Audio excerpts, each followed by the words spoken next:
तो Iran, America और Israel के बीच जो एक तरह का शैडो वॉर चल रहा था, वो अब एक बहुत ही खतरनाक मोड़ पर आ पहुंचा है। हम हाल की कुछ रिपोर्ट्स के आधार पर यह समझने की कोशिश करेंगे कि कैसे ये टकराव एक फुल फ्लेज्ड लड़ाई में बदल गया। एक ऐसी लड़ाई जिसमें दोनों तरफ से सबसे घातक हथियारों का इस्तेमाल हुआ। इस पूरे संघर्ष को समझने के लिए इसकी शुरुआत एक बहुत ही अजीब सी, या कह सकते हैं एक चौंकाने वाली हकीकत से करते हैं। एक तरफ है अरबों डॉलर की एकदम लेटेस्ट मिलिट्री टेक्नोलॉजी, और दूसरी तरफ सिर्फ एक $12,000 का मामूली सा ड्रोन। सच कहूं तो यही छोटी सी बात इस पूरे टकराव की कहानी बता देती है। सब कुछ शुरू हुआ एक जबरदस्त हमले के साथ, जो बिजली की तेजी से हुआ। ये कोई छोटी मोटी झड़प नहीं थी, नहीं, ये अमेरिका और इजराइल की तरफ से ईरान के मिलिट्री को जड़ से खत्म करने की एक सोची समझी कोशिश थी। जो रिपोर्ट सामने आई हैं, उनके मुताबिक ये हमला एक साथ कई जगहों पर किया गया। अमेरिकी क्रूज मिसाइलों ने ईरान के नेवल बेसिस को तबाह कर दिया, तो वहीं इजरायली बमों ने सीधा तेहरान में मिलिट्री और पॉलिटिकल लीडरशिप के ठिकानों पर निशाना साधा। और ये तबाही सिर्फ ईरान के किनारों तक ही नहीं रुकी। हिंद महासागर में बहुत दूर एक ईरानी वॉरशिप को डुबो दिया गया। 140 नाविक या तो मारे गए या लापता हो गए। सिर्फ 40 लोगों को श्रीलंकाई सेना ने बचाया, जो ये दिखाता है कि इस हमले की पहुंच कितनी ज्यादा थी। ईरान के सुप्रीम लीडर के मौत के बाद सब कुछ बदल गया। उनके बेटे मुश्तबा खामेनी ने सत्ता संभाली और उन्होंने आते ही जंग का पूरा रुख ही पलट दिया। अब आमने सामने की लड़ाई खत्म हो चुकी थी। एक नए और ज्यादा अप्रत्याशित युद्ध का दौर शुरू हो रहा था। देखिए, ईरान को यह बात समझ आ गई थी कि वो अमेरिका और उसके साथियों से सीधी टक्कर नहीं ले सकता, तो उन्होंने एक अलग रास्ता चुना। उन्होंने अपने दुश्मन की सबसे कमजोर नब्ज पकड़ने की कोशिश की, और इसके लिए उन्होंने सस्ती, आसानी से मिलने वाली टेक्नोलॉजी का इस्तेमाल किया, ताकि कम से कम खर्च में ज्यादा से ज्यादा रणनीतिक और आर्थिक नुकसान पहुंचाया जा सके। अब ये कोई मामूली रडार नहीं था। ये कतर में लगा $1.1 बिलियन का सिस्टम था, जो मिडिल ईस्ट में अमेरिका की आंखें और कान की तरह था। मतलब ये 5,000 किलोमीटर दूर से आ रही मिसाइल को भी पकड़ सकता था। ये अमेरिका की डिफेंस का एक बहुत ही अहम हिस्सा था। और यहीं ईरान की रणनीति की खूबसूरती सामने आती है। उन्होंने इस अरबों डॉलर की चीज को तबाह करने के लिए क्या इस्तेमाल किया? एक ड्रोन, जिसकी कीमत एक नई कार से भी कम थी।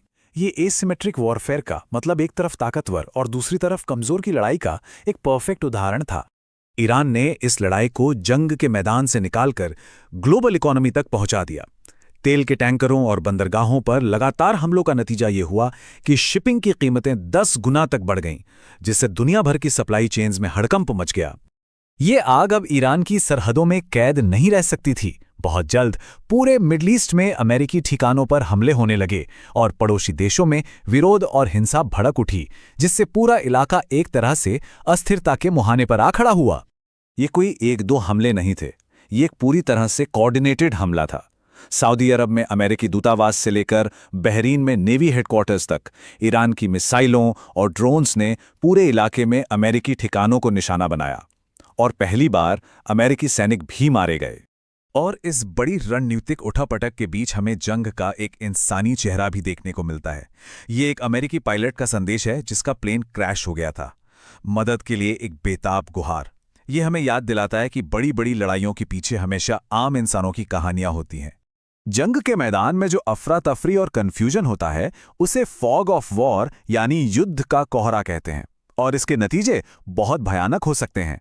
एक ऐसी ही दुखद घटना में एक कुवैती पायलट ने गलती से अपने ही साथियों के 3 अमेरिकी F-15 जेट्स को मार गिराया।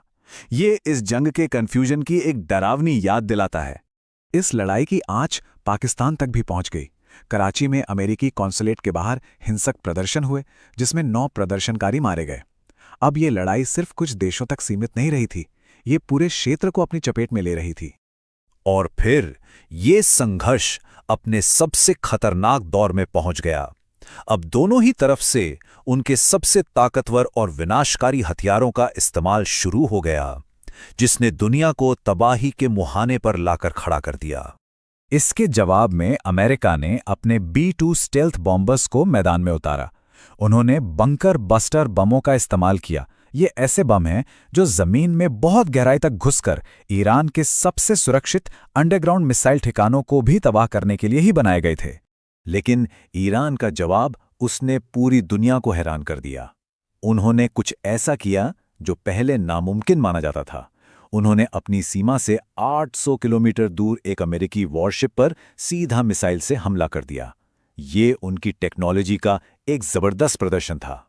यूएसएस गेटिसबर्ग पर यह हमला एक बहुत बड़ा झटका था। 5 अमेरिकी नाविकों की जान चली गई और $200 मिलियन के जहाज को भारी नुकसान पहुंचा। ये एक साफ संदेश था कि अब अमेरिकी नेवी को कोई हरा नहीं सकता। ये सोच गलत थी। सिर्फ 6 दिनों की लड़ाई के बाद जब धुआं हटा तो इस विनाशकारी जंग की असली कीमत सामने आने लगी। और ये जो आंकड़े हैं, ये एक बहुत ही भयावह कहानी बताते हैं।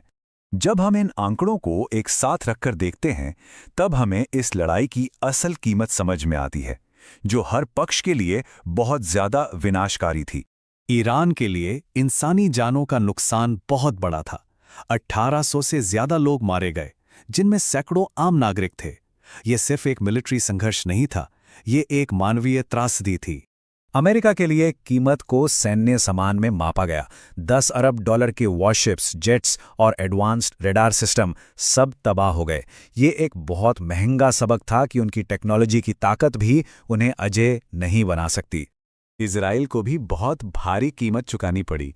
सीधे हमलों से हुए नुकसान के साथ साथ उन्हें अपने आयरन डोम जैसे एडवांस डिफेंस सिस्टम को तैनात करने में अरबों डॉलर खर्च करने पड़े। तो ये सब हमें एक बहुत ही मुश्किल सवाल के साथ छोड़ जाता है। जब हर पक्ष का इतना कुछ दांव पर लग जाए, इतना कुछ खत्म हो जाए, तो क्या कोई सच में जीतता है? या फिर आज की लड़ाइयों में, जहां तबाही इतनी बड़ी हो सकती है, जीत शब्द का मतलब ही खत्म हो जाता है?